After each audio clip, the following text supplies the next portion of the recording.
Hello dear friends, मैं Bharti ma'am आप सभी प्यारे दोस्तों का आपके अपने परिवार डीएल एकेडमी में हार्दिक स्वागत एवं अभिनंदन करती हूँ। तो जो हमारा चैप्टर चल रहा है वो समाकलन के जो अनुप्रयोग हैं उसमें का चैप्टर चल रहा है। उसमें एक टॉपिक हमारा है कि एरिया कैसे हम इंटीग्रेशन की मदद से निकालें। तो आज के क्लास में हम लोग एरिया निकालेंगे। हेल्प किसकी हेल्प से? हम लोग इंटीग्रेशन की हेल्प से। इसके पहले वाला जो टॉपिक था समाकलन के अनुप्रयोग में, उसमें था वक्रों के चाप की लंबाई निकालना। उसके बाद ये जो हमारा नेक्स्ट टॉपिक है उसमें हम एरिया निकालेंगे। इसके बाद जो टॉपिक आएगा उसमें हम वक्रपृष्ठ और आयतन निकालेंगे, सरफेस और वॉल्यूम निकालेंगे किसी भी सॉलिड का। तो आज के क्लास में हम लोग एरिया बाय इंटीग्रेशन पढ़ने वाले हैं, यानी इंटीग्रेशन की मदद से किसी भी कर्व का, चाहे वो परवलय हो चाहे वो जो भी हो, उस कर्व का हम लोग क्या करेंगे, एरिया निकालेंगे, जिसमें हमें एक निश्चित दूरी या जिसे हम लोग लिमिट कहते हैं, एक निश्चित एरिया दिया गया होता है। उसी एरिया में हम क्या निकालते हैं, उस एरिया का क्षेत्रफल कहो या उस एरिया को निकालते हैं। तो चलिए यहां से हम लोग क्या करते हैं, क्लास को अपने स्टार्ट करते हैं। देखिए इसमें कुछ फार्मूले हैं, वो फार्मूले क्या कहते हैं वो चीज देखिए। सबसे पहले कोई फंक्शन दिया रहेगा, कोई कर्व दिया रहता है, ठीक है। वो कर्व किसी फंक्शन, अगर उसे हम कोई फंक्शन माने तो उस फंक्शन में कोई वेरिएबल होता है, उसी वेरिएबल का वो फंक्शन होता है। किसी क्वेश्चन में आपको दो कर्व दिए रहते हैं, दो फंक्शन दिए रहते हैं और दोनों फंक्शन सेम वेरिएबल के फंक्शन होते हैं। तो एक फंक्शन हो चाहे दो फंक्शन हो, उनकी निश्चित एरिया दिया हो, ठीक है, एक निश्चित एरिया, एक निश्चित कैटेगरिया दिया हो, तो उसमें हम लोग कैसे निकालते हैं, कैसे एरिया निकालते हैं, किसकी हेल्प से, इंटीग्रेशन की हेल्प से, वो चीज हम देखेंगे। सपोज दैट आपका क्या दिया हुआ है, आपका कोई फंक्शन दिया हुआ है, कोई फंक्शन दिया हुआ है। ये फंक्शन क्या है, यक्स का फंक्शन है, ठीक है। ये किसका फंक्शन है, यक्स का फंक्शन है। और यक्स की कोटि दी हुई है। कोटि क्या दी हुई है, यक्स इक्वल टू ए और यक्स इक्वल टू बी। इसका मतलब समझिए, कहने का क्या मतलब है, ये यक्स का फंक्शन है और यक्स की एक निश्चित दूरी दी हुई है, ए और बी। ये जो कोटि है एक निश्चित दूरी है जिसे हम लोअर लिमिट और अपर लिमिट कहते हैं। यानी इस ए और बी, इस ए और बी के बीच की ही एरिया आपको निकालना है। इस फंक्शन में आपको फंक्शन दे दिया है, लेकिन उस फंक्शन में भी जो एरिया निकालना है वो ए टू बी के बीच का ही निकालना है। इन दोनों कोटि से जो घिरा हुआ एरिया है उसी का क्षेत्रफल हम निकालेंगे। कैसे निकालेंगे, जैसे आपका एरिया दिया निकालना है और वो फंक्शन क्या है, y है, वो फंक्शन क्या है, y है। तो हम क्या करेंगे, ये जो y है सबसे पहले देखेंगे किसका फंक्शन है। जरूरी नहीं कि y यक्स हो, यम, यस, थीटा, यन, पी, कुछ भी हो सकता है वेरिएबल। तो ये जो y था यक्स का फंक्शन था, तो हम इस y का यक्स के सापेक्ष क्या करेंगे, इंटीग्रेशन करेंगे। और यदि हम इस y की वैल्यू रखें यक्स के फंक्शन में, चूंकि हम यक्स के सापेक्ष कर रहे हैं, तो हम उस y के मान को यक्स के रूप में लिखेंगे, तो आपको फंक्शन दिया है fx, ठीक है। ये एक नॉर्मल फार्मूला है, जब क्वेश्चन इस पे सॉल्व करेंगे तब हम देखेंगे कैसे क्वेश्चन को सॉल्व किया जाता है। अब क्या किया है, फंक्शन का हम लोग इंटीग्रेशन तो निकाल दिए, लेकिन यहाँ पे देखिए यक्स की कोटि दी हुई है, जिसके सापेक्ष आपको इंटीग्रेशन करना है उसी की कोटि दिया रहता है, यानी उसी का लोअर लिमिट और अपर लिमिट दिया है और उसी लोअर लिमिट अपर लिमिट के बीच की एरिया को आपको निकालना होता है। दूसरा देखिए, कभी आपको y दिया होगा यक्स का फंक्शन, कभी आपको y का फंक्शन दिया होगा, ठीक है। यहाँ पे देखना यक्स इक्वल टू fy था, यानी ये जो यक्स कर्व है, ये जो यक्स कर्व है किस वेरिएबल का कर्व है, तो आप कहोगे ये जो कर्व है ये y वेरिएबल का कर्व है, y का फंक्शन है, ये कहोगे। तो यहाँ पे क्या होगा, आपको y की कोटि दी होगी। जब y का फंक्शन है तो आपको y की कोटि दिया है। यहाँ पे यक्स का फंक्शन था, यक्स की कोटि दी हुई थी, y का फंक्शन है, y की कोटि दी है। मतलब अगर आपको यक्स और वाई दोनों की कोटि दी हुई है और आपको लगता है कि हमें किस कोटि को, किस निश्चित एरिया को, किस निश्चित लोअर लिमिट और अपर लिमिट को हमको इस क्वेश्चन में रखना होगा, तो आप यहां ध्यान देना कि जो क्वेश्चन है, जो फंक्शन है जिसका इंटीग्रेशन आप कर रहे हो वो किसके सापेक्ष कर रहे हो। यदि x के सापेक्ष कर रहे हो तो x की लिमिट रखना, यदि y के सापेक्ष कर रहे हो तो y की लिमिट रखना, यानी y की कोटि रखना, ठीक है। और देखना, जब दो फंक्शन दिया हो और वो दोनों फंक्शन एक ही वेरिएबल का हो, ठीक है, यहाँ पे देखना y equal to F X है और y equal to G X है, दो फंक्शन है एफ एक्स जी एक्स, ये कह रहा है कि दोनों फंक्शन अलग अलग हैं, दोनों फंक्शन क्या है, अलग अलग हैं, लेकिन सेम वेरिएबल के फंक्शन है। किसके वेरिएबल के, यक्स का फंक्शन ये भी है और यक्स का फंक्शन ये भी है, लेकिन फंक्शन जो कर्व है वो कर्व सेम नहीं है, बस वेरिएबल सेम है, ठीक है। अब यहाँ पे देखना, ये भी यक्स का फंक्शन है, ये भी यक्स का फंक्शन है, तो हमें कोटि किसका दिया हुआ है, यक्स की ही कोटि दी हुई है, यानी ए और बी ये दो ऐसे निश्चित एरिया हैं जिनके बीच की एरिया में ही आपको इस कर्व का एरिया निकालना है, इन दोनों के बीच में ही आपको इस कर्व की एरिया निकालना है। अब देखो कैसे निकालोगे, यदि दो फंक्शन दिए हुए हैं, दो फंक्शन दिए हुए हैं और x बराबर a और x बराबर b, ये दो ऐसे पॉइंट हैं जिसपे ये दोनों कर्व एक दूसरे को प्रतिच्छेदित कर रहे हैं, यानी एक दूसरे को काट रहे हैं।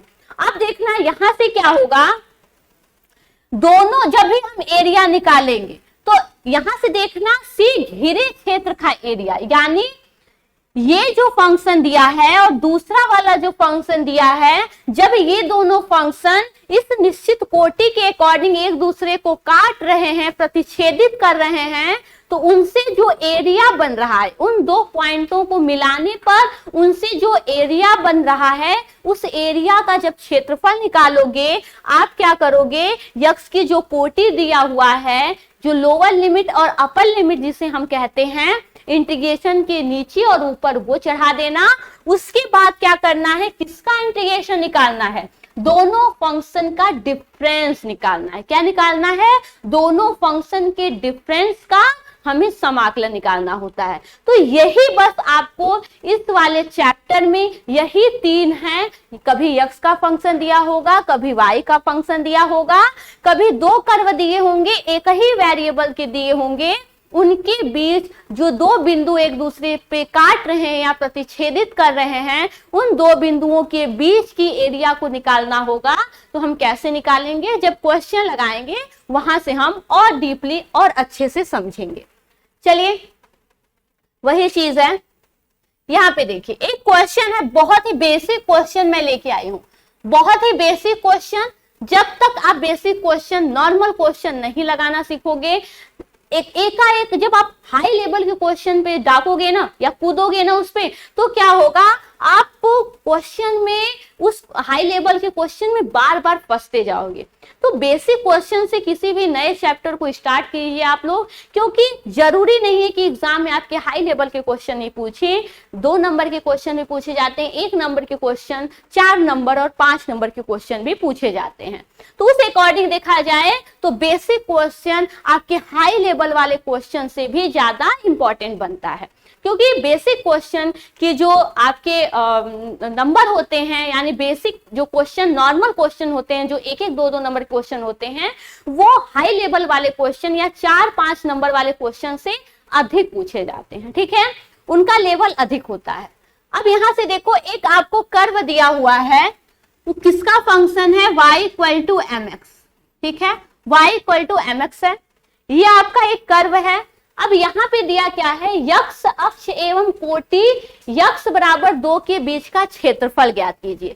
कहने का क्या मतलब है, यक्स अक्ष से, यक्स अक्ष से, यानी एक आपका बिंदु 0 हो गया और दूसरा वाला कोटि क्या दिया हुआ है, 2 दिया हुआ है, यानी जिस निश्चित एरिया में आपको क्षेत्रफल निकालना है वो 0 to 2 है। क्या है, 0 to 2 है।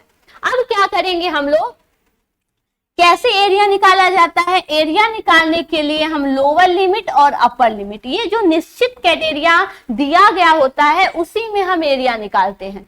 तो क्या दिया है, जो हमारा फार्मूला बनता है एरिया का, जो हमारा फार्मूला बनता है, a equal to A B अब यहां से देखना, y है किसका फंक्शन है, यक्स का फंक्शन है, किसका फंक्शन है, यक्स का फंक्शन है। अब हम क्या करेंगे, इस जो y है यक्स का फंक्शन है, तो इस y का यक्स के सापेक्ष हम क्या करेंगे, इंटीग्रेशन करेंगे। यहाँ पे देखना आप लोग, पहला वाला टॉपिक, पहला वाला देखना, y था यक्स का फंक्शन था, यक्स के सापेक्ष हम लोग क्या किए, इंटीग्रेट किए, है कि नहीं। तो सेम यही फर्स्ट वाला जो हमारा फार्मूला बनता है उसी पे सेम क्वेश्चन है। अब देखना y यक्स का फंक्शन है, तो हम उस यक्स के साथ, क्योंकि हम यक्स के सापेक्ष कर रहे हैं, तो हम उस y की ओरिजिनल वैल्यू जो कि यक्स के फॉर्म में है उस फॉर्म में सबसे पहले लिख देते हैं। अब यहां पे देखिएगा क्या हो जाएगा, यहां से जब हम एरिया निकालेंगे तो ये एरिया आपका हो जाएगा इंटीग्रेशन, कितना लिमिट हो जाएगा, 0 to 2, कितना हो जाएगा, 0 to 2 लिमिट हो जाएगा, क्योंकि यक्स अक्ष से निकालना है, ठीक है, यक्स अक्ष एवं कोटि यक्स बराबर 2 से निकालना है। अब ये हमारा निश्चित लोअर लिमिट और अपर लिमिट हो गया। y क्या है, y आपका है mx, किसका फंक्शन है, यक्स का फंक्शन है, यक्स के सापेक्ष हम क्या कर दिए, इंटीग्रेशन कर दिए। अब यहां से क्या हो जाएगा, यम जो है वो कांस्टेंट है, तो यम हमारा बाहर हो जाएगा, इंटीग्रेशन 0 to 2 यक्स dx। अब यक्स की पावर n वाला नॉर्मल जो बेसिक फार्मूला होता है उसका इंटीग्रेशन लगा दो, तो यम यक्स स्क्वायर बाई 2 और बड़े ब्रैकेट के बाद लोअर लिमिट को नीचे, अपर लिमिट को ऊपर। अब क्या किया जाता है, जो वेरिएबल है उसमें से लोअर लिमिट में से अपर लिमिट में से लोअर लिमिट को घटा दिया जाता है।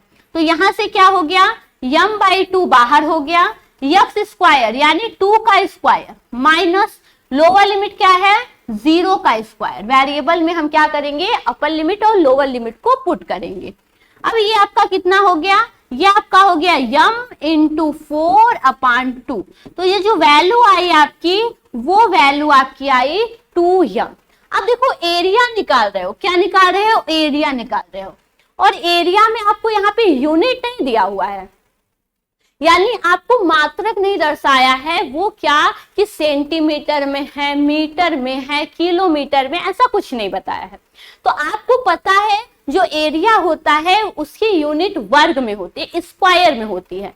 तो हम क्या करेंगे, हम यहां से 2m वर्ग इकाई लिखेंगे। जब आपको इकाई यूनिट उसकी नहीं पता रहती है तो हम क्या लिखेंगे, उस एरिया का जो मात्रक है उसे हम वर्ग इकाई लिखेंगे। क्या लिखेंगे, वर्ग इकाई। और यही आपका क्या हो गया, आंसर हो गया। ठीक है, यहां से हमें क्या मिला, यक्ष अक्ष और यक्ष बराबर 2, ये क्या दिया हुआ था, 0 to 2। इसी निश्चित एरिया में आपको ये y बराबर mx की जो कर्व प्राप्त हो रहा है, उस कर्व में 0 से 2 लेकर के हमें क्या निकालना है, एरिया निकालना था, जिसको हम लोगों ने इस फार्मूले के अकॉर्डिंग हमने उसे सॉल्व किया, जिससे हमें इसका आंसर प्राप्त हो गया। ठीक है, बहुत ही बेसिक क्वेश्चन था। नेक्स्ट लेवल पे चलते हैं हम क्वेश्चन पे।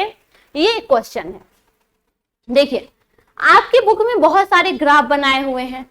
यदि आपको ग्राफ बनाने आ रहा है, ग्राफ तभी बना सकते हो जब आप क्या करोगे, उस क्वेश्चन को सही ढंग से लगा पाओगे। आपको ग्राफ इसीलिए बनाना पड़ता है क्योंकि आपको लोअर लिमिट और जो अपर लिमिट है, यानी जो निश्चित क्राइटेरिया है, उस वैल्यू को आप प्राप्त कर सको। यदि वैल्यू प्राप्त भी हो जाती है और आप ग्राफ नहीं बना सकते हो तो आप ग्राफ बनाने की कोशिश न करना। बहुत ऐसे क्वेश्चन हैं, एग्जाम्पल के क्वेश्चन हैं, इसमें का तो आप ग्राफ सीख लोगे, लेकिन जो आपके एक्सरसाइज के क्वेश्चन हैं, बहुत सारे स्टूडेंट ग्राफ बना पाते हैं, बहुत सारे स्टूडेंट ग्राफ नहीं बना पाते हैं।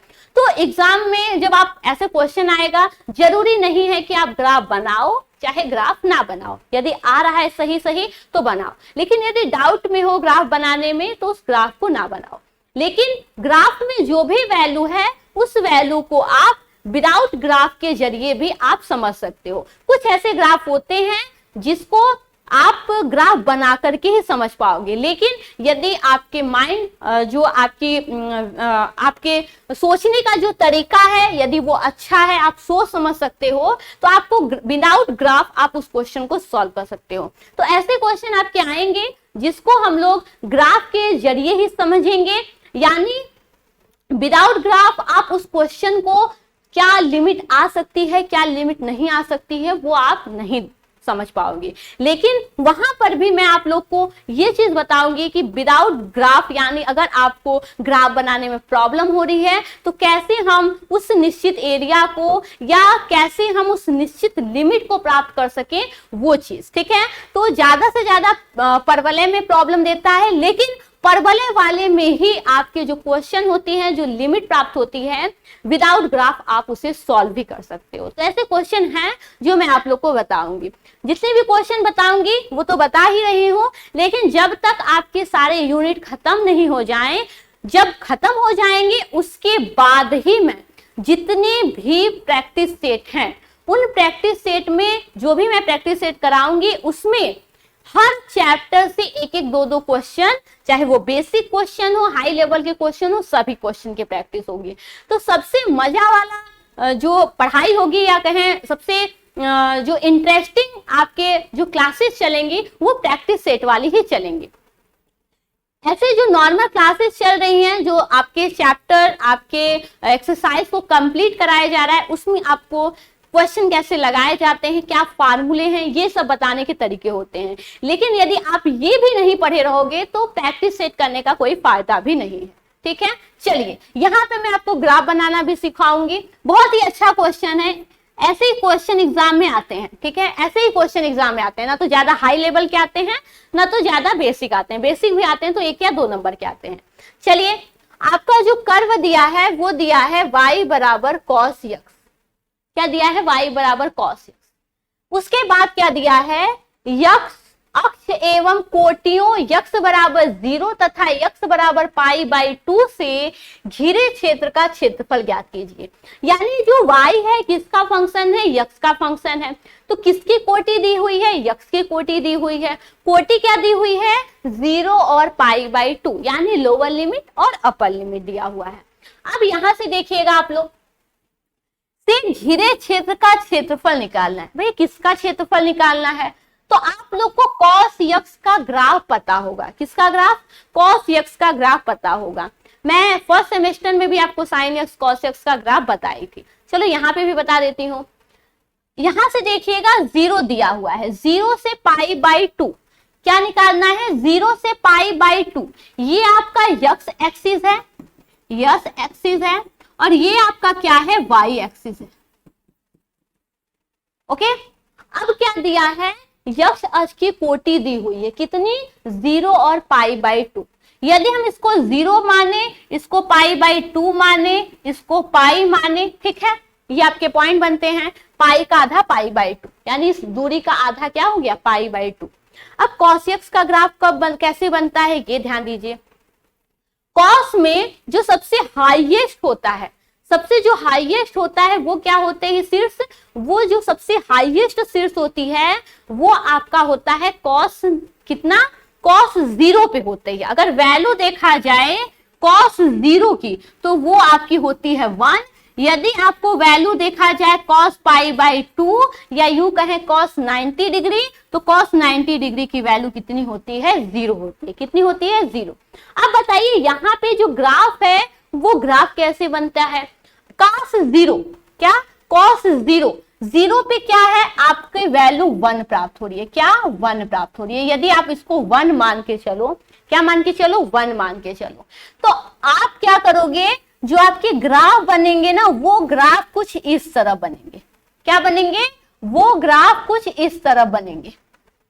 और ये वाला जो पॉइंट मिलेगा ना, ये -1 में आएगा। तो ध्यान देना, जब cos पाई की वैल्यू निकालोगे आप लोग, किसकी?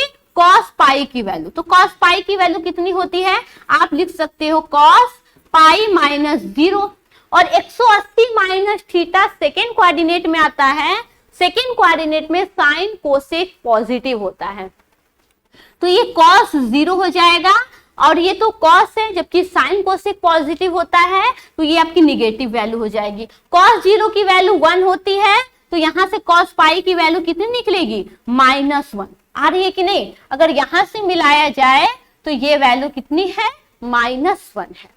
तो अगर 0 से π/2 के एरिया की बात की जा रही है, किसकी, 0 से π/2, ये किसका ग्राफ है, ये आपका cos x का ग्राफ है। किसका ग्राफ है, cos x का ग्राफ है। ये आपका पॉजिटिव cos x है और ये आपका निगेटिव है कि नहीं है? सबसे हाईएस्ट वैल्यू किस पे हो रही है, cos 0 पे हो रही है। सबसे हाईएस्ट वैल्यू cos 0 पे 1 हो रही है और cos 90 डिग्री पर 0 वैल्यू प्राप्त हो रही है। कितनी, 0 वैल्यू प्राप्त हो रही है। आपको दिया है 0 से π/2 के बीच निकालना है, यानी जो एरिया दिया हुआ है वो एरिया कौन सा निकालना है, ये वाली एरिया निकालना है। क्या निकालना है, ये वाली एरिया। आपको जो एरिया निकालना है, जो क्षेत्रफल निकालना है, सिर्फ इसी पार्ट का निकालना है, इसका नहीं निकालना है। यदि दिया होता x बराबर 0, x बराबर पाई, यानी आपको ये पॉजिटिव cos x भी निकालना होता और निगेटिव cos x भी निकालना होता।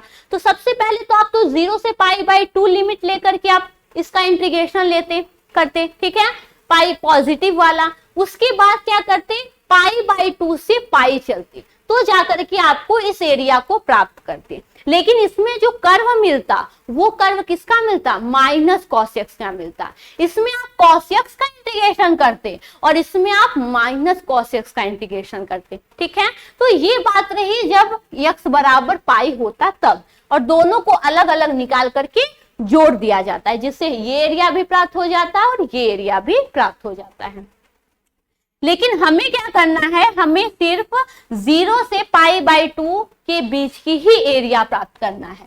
तो ये क्या हो जाएगा, ये आपका हो जाएगा यहां से एरिया इक्वल टू कितना लिमिट है, 0 to π/2 cos x और कितना dx, ठीक है। x का फंक्शन है, x के सापेक्ष हम क्या कर रहे हैं, इंटीग्रेशन कर रहे हैं।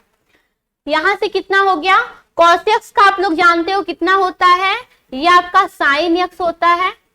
एरिया निकाल रहे हैं, sin x होता है और लिमिट निकाल लेना, लोअर लिमिट 0, अपर लिमिट π/2, ठीक है। cos x का sin x होता है इंटीग्रेशन।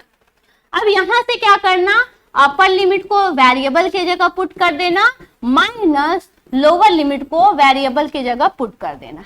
sin π/2, sin π/2 की वैल्यू कितनी होती है, तो sin π/2 की वैल्यू आपको पता है कितनी होती है, 1 होती है। 1 - 0 = 1 मिल गया, और जो ये 1 है एरिया है, तो इसे हम वर्ग इकाई कहेंगे। क्या कहेंगे, वर्ग इकाई कहेंगे। यानी आपको जो क्वेश्चन दिया है y बराबर cos x, जो कर्व दिया है, इस कर्व में 0 से π/2 x अक्ष पर 0 से π/2 के बीच की जो एरिया निकल के आई, कितनी निकल के आई, 1 वर्ग इकाई। कितनी, 1 वर्ग इकाई, या यूं कहें 1 स्क्वायर यूनिट। ये क्या निकल के आया, इसका एरिया निकल के आया, ठीक है। चलिए स्क्रीनशॉट लेना है तो आप लोग स्क्रीनशॉट एक बार ले लीजिए।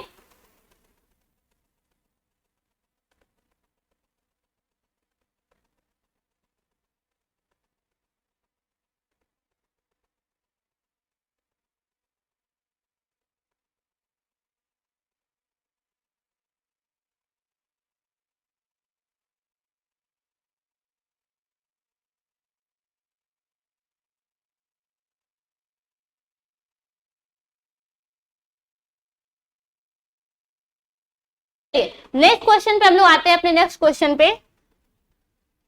ये क्वेश्चन है, बहुत ही अच्छा क्वेश्चन है।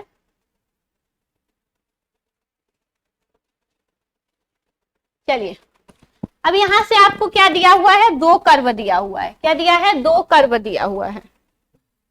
2 कर्व दिया हुआ है, y² = 4x और x² = 4y दिया हुआ है। इनसे घिरे क्षेत्र का क्षेत्रफल ज्ञात करना है। इनसे घिरे क्षेत्र का आपको क्षेत्रफल निकालना है। कैसे निकलेगा, सबसे पहले आप लोग ये देखिए, ये आपका परवलय है, ठीक है। क्या है, परवलय है। आपको परवलय पता है y स्क्वायर बराबर 4ax होता है, x स्क्वायर बराबर 4ay होता है, ठीक है। तो जब आप परवलय पढ़ोगे, आपके सिलेबस में है नहीं, लेकिन लास्ट में जब आपके सभी यूनिट खत्म हो जाएंगे, सारे एक्सरसाइज खत्म हो जाएंगे, तो मैं परवलय अति परवलय इन सब पे भी क्वेश्चन आप लोगों को बता दूंगी। तो सबसे पहले x एक्सिस और y एक्सिस ले लेते हैं,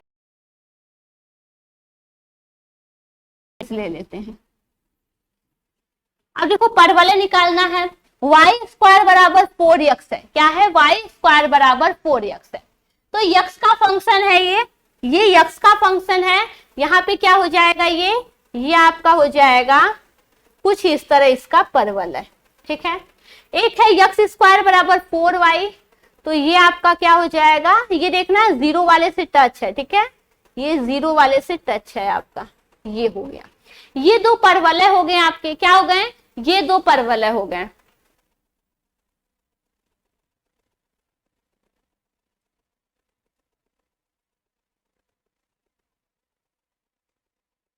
चलिए ये आपके परवलय हो गए। तो कौन सा किसका किस कर्व का परवलय है, तो ये वाला जो है y एक्सिस पे है, किस पे है, y वाले पे है। तो ये किसका परवलय है, ये आपके y का है, यानी x स्क्वायर बराबर 4y, ये इसका परवलय है। ये वाला किसका परवलय है, ये आपका y square equal to 4x का परवलय है, ठीक है। अभी आपको शायद ना समझ में आए, लेकिन जब परवलय अति परवलय आप लोग पढ़ोगे आपको समझ में आ जाएगा, ठीक है। सबसे पहले आप लोग को परवलय अति परवलय पढ़ाना चाहिए था, लेकिन सिलेबस में है नहीं, इसके अकॉर्डिंग आपको जो एक्सरसाइज लगातार है मैं वही बढ़ा रही हूँ। चलो यहां से क्या हो गया, इनके बीच घिरे क्षेत्र का क्षेत्रफल निकालना है। तो देखो ये वाले परवलय और इस वाले परवलय कौन सा क्षेत्रफल दिखाई दे रहा है, अगर देखो आप लोग तो ये जो क्षेत्रफल है यही तो एरिया घिरा हुआ है, तो इसी का आपको क्या निकालना है, क्षेत्रफल निकालना है। क्या निकालना है, क्षेत्रफल। यदि इस वाले पॉइंट की बात किया जाए तो ये आपका 0 0 होगा कि नहीं। अब ये वाला पॉइंट कितना है ये आपको नहीं पता है, अगर ये वाला पॉइंट पता चल जाता, आपको लिमिट पता चल जाता, लोअर लिमिट अपर लिमिट, और आप क्या करते, आप क्वेश्चन को सॉल्व कर लेते। कैसे निकलेगा, अब यहां से देखिएगा, ये आपका है x square equal to 4y, दूसरा क्या है y square equal to 4x। यदि इसको इक्वेशन फर्स्ट, इसे इक्वेशन सेकंड माना जाए, तो इक्वेशन फर्स्ट में ये आपकी जब y की वैल्यू रखी जाएगी तो यहां से ये हो जाएगा √4x, होगा कि नहीं। इक्वेशन 2 से देखा जाए तो y इक्वल टू √4x मिल जाएगा, जिसको हम इक्वेशन 1 में पुट करते हैं, तो x स्क्वायर का जब हम स्क्वायर करते हैं तो ये आपका 16 हो जाता है, और रूट का स्क्वायर जब हम करेंगे तो रूट कैंसिल हो जाएगा। तो क्या मिल गया, x to the power 4 equal to ये आपका हो गया 64x, हो गया कि नहीं। अब यहां से आप लोग देखिएगा, हमें x की कोटि निकालना है, क्या निकालना है, x की कोटि और y की कोटि निकालना है। अब विदाउट कोटि या विदाउट निर्देशांक आप क्वेश्चन को नहीं सॉल्व कर सकते, क्योंकि वही आपकी लोअर लिमिट और अपर लिमिट होती है, उन्हीं के बीच की एरिया आपको निकालना होता है। अब इस पॉइंट को निकालने के लिए x की कोटि भी पता होनी चाहिए और y की कोटि भी पता होनी चाहिए। चलिए यहां से क्या हो गया, x to the power 4 minus 64x equal to 0, हो गया कि नहीं। यहां से x को कॉमन लेंगे तो x cube minus 64 equal to 0। अब क्या हो गया, आपकी वैल्यू x बराबर 0 हो गई, एक तो वैल्यू आई है, यहीं से देख लो x बराबर 0 मिल गया, ठीक है। उसके बाद क्या है, ये तो मैंने बनाया, लेकिन यहां से भी आप पता कर सकते थे, यहां से भी आप पता कर सकते थे x बराबर 0 आ रहा है, मींस जो भी स्टार्ट होगा आपके इस मूल बिंदु से ही स्टार्ट होगा, ठीक है। दूसरा अगर बात करें x cube minus 64 equal to 0, अगर इसको देखें तो यहां से x की कोटि क्या निकलेगी, x क्यूब इक्वल टू 64 या x cube equal to 4 cube लिख सकते हैं कि नहीं। तो यहां से x की वैल्यू कितनी निकल के आ गई, 4 निकल के आ गई, कितनी निकल के आ गई, 4 निकल के आ गई।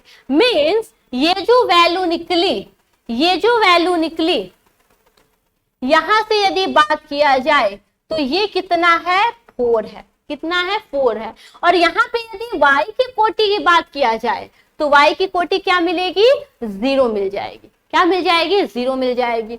और यहाँ पे ये क्या मिल गया, 4 मिल गया। और y की वैल्यू कितनी है वो भी यहाँ से निकाल लेते हैं।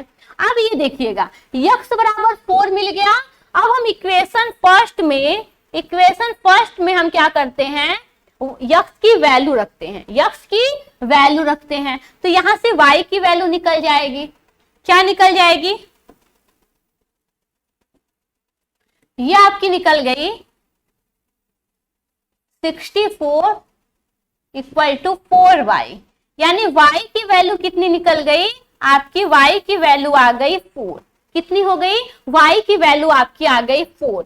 यानी ये जो y की वैल्यू मिली कितनी मिली, 4 मिली। यानी ये जो दूरी मिली, ये दूरी आपकी 4 मिल गई। कितना मिल गई, 4 मिल गई। अब आप देखना, हमको ये निश्चित एरिया, ये जो एरिया है वो एरिया निकालना है।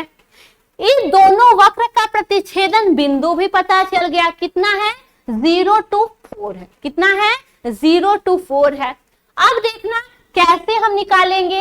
ये जो कर्व है, इस कर्व में हम इस वाले कर्व को घटा दे तो हमें क्या निकल के आ जाएगा, हमें उसकी निश्चित एरिया निकल के आ जाएगी। क्या निकल के आ जाएगी, निश्चित एरिया निकल के आ जाएगा।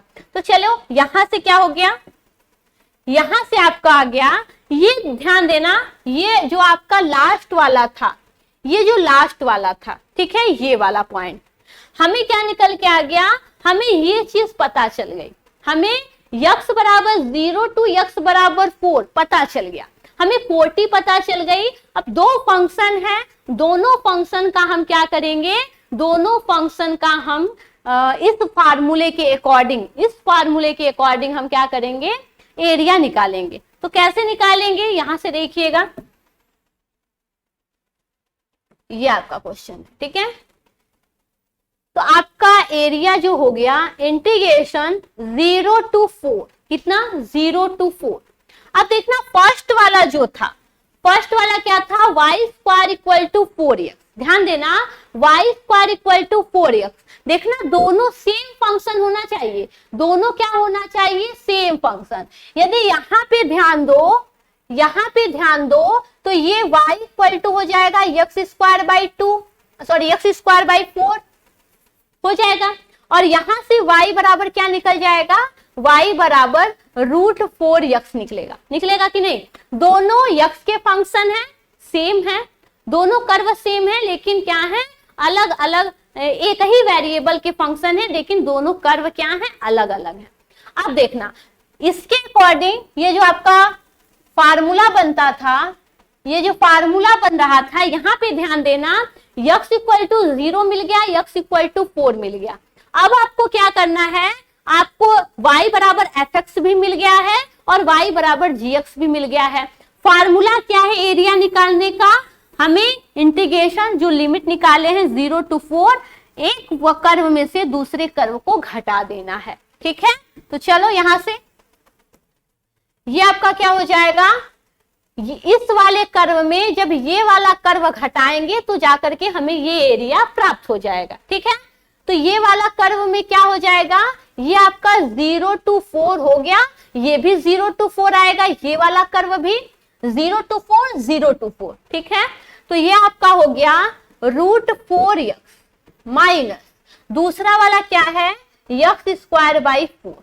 ये हमें क्या करना है, x के सापेक्ष इसका इंटीग्रेशन कर देना है, और यही आपकी ये एरिया निकल करके आ जाएगी, ये एरिया निकल करके आ जाएगी। तो चलो कैसे निकालेंगे, a इक्वल टू, इसको अलग अलग कर लेते हैं। जब अलग अलग करेंगे हम लोग तो √4x जो है, ध्यान देना, √4x में ये 2 बाहर निकल के चला आएगा, सिर्फ हमें √x मिलेगा। अलग अलग कर लेते हैं, 2√x इंटीग्रेशन 0 to 4 dx। दूसरा क्या हो गया, 1/4 को कॉमन ले लेते हैं, यहां से क्या हो जाएगा, इंटीग्रेशन 0 to 4 x² dx। चलो इंटीग्रेशन को सॉल्व कर लेते हैं, निश्चित समाकलन को। ये आपका हो गया एरिया इक्वल टू 2√x, यानी x की पावर 1/2। x की पावर 1/2 का क्या करेंगे, इंटीग्रेशन करेंगे, तो क्या मिल जाएगा, x के पावर 1/2 + 1 अपान 1/2 + 1। और लिमिट को, लोअर लिमिट को नीचे, अपर लिमिट को ऊपर लिख देते हैं। दूसरा वाला देखते हैं, -1/4 x³ 3 lower limit 0, upper limit 4। ठीक है, यहां से क्या निकल के आ गया, यहां से निकल के आया एरिया इक्वल टू 2। ये देखना है 3/2 हो जाएगा, ऊपर जाएगा तो यहां से आपका 4/3 हो जाएगा। ठीक है, 4/3। यहां से देखना ये आपका हो जाएगा, जब इस वैल्यू को वेरिएबल की जगह हम अपर लिमिट और लोअर लिमिट को पुट करेंगे तो ये आपका हो जाएगा 4 के पावर 3/2 माइनस 0 के पावर 3/2। लोअर लिमिट को भी पुट करेंगे, भले ही वैल्यू 0 आती है, दिखा दे रहे हैं। ठीक है, माइनस ये आपका हो गया 1/12 और यहां से क्या हो गया, ये आपका 4³ - 0³। यहां से क्या मिला, यहां से आपको वैल्यू मिली, एरिया जो मिली वो आपकी मिली 4/3। यहां से 2 का स्क्वायर करेंगे, कैंसिल हो जाएगा, आपको 8 मिल जाएगा, माइनस यहां से 1/12 और यहां से क्या मिल जाएगा, ये आपको 64 मिल जाएगा। ठीक है, अब यहां से देखना ये आपका हो जाएगा 32/3 माइनस यहां से क्या हो जाएगा 64/12। ये आपका हो गया। देखो कटने लायक है, काट दो, यहां से कटने लायक है तो काट दो। अगर हम यहां से 16 को कॉमन ले लेते हैं और 16/3 को कॉमन ले लेते हैं तो यहां से क्या बचेगा, ये आपका बचेगा 2 माइनस यहां से 4 और यहां से क्या बचा,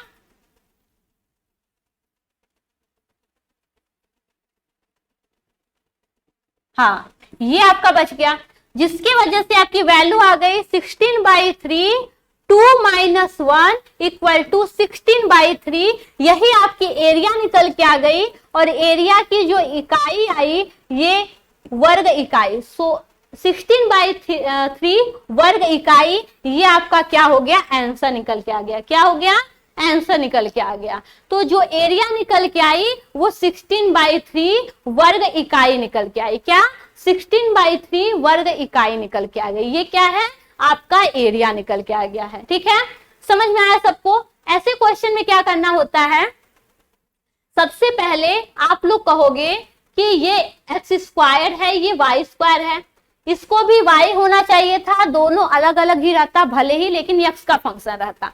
लेकिन देखने से लगता है ये x का फंक्शन है, ये y का फंक्शन है। फार्मूला क्या कहता है, दो अलग अलग कर्व है लेकिन एक ही वेरिएबल के फंक्शन हो।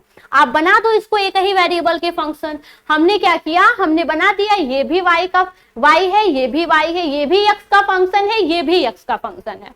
ये मिल गया। कोटि निकालना हुआ तो हमें कोटि भी निकल के प्राप्त हो गई। एक तो कोटि 0 आई, यहां से देखना, एक x = 0 मिल गया। ठीक है, एक x = 0 मिल गया और दूसरा x = 4 मिल गया। ठीक है, x = 4 मिल गया। और y की कोटि निकाली तो एक तो 0, यहां से देखना, एक आपकी क्या हो गई, यहां से 0 निकल के आ गई और दूसरी वाली 4 निकल के आ गई। ठीक है, इस वाले पॉइंट पे 0 मिल ही जाएगा और इस वाले पॉइंट पे 4। तो आपको दोनों का प्रतिच्छेदन बिंदु पता चल गया।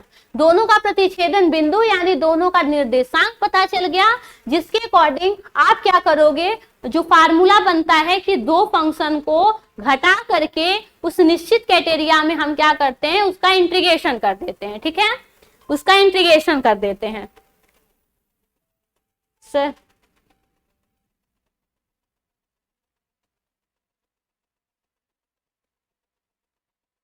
चलिए, उसके बाद हमने क्या किया, सेम वही फार्मूला के अकॉर्डिंग दोनों फंक्शन को आपस में घटा दिया।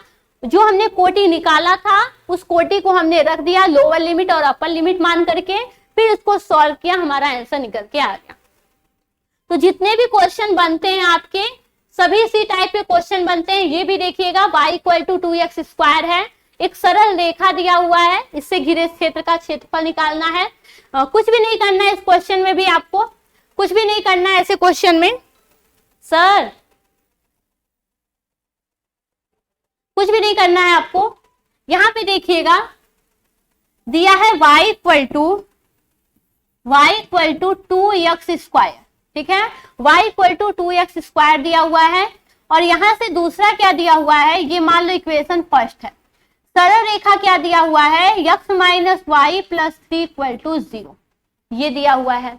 यहां से आप यदि x की वैल्यू देखो तो x की वैल्यू निकल के आ जाएगी y माइनस 3, आएगी कि नहीं। इसी वैल्यू को आप क्या कर देना, इसी वैल्यू को आप इक्वेशन 1 में पुट कर दो, किसमें, इक्वेशन 1 में। या यदि यहां से बात करो, यदि यहां से बात करो तो ये आपका क्या हो जाएगा, y equal to x plus 3, आएगा कि नहीं आएगा, x प्लस 3,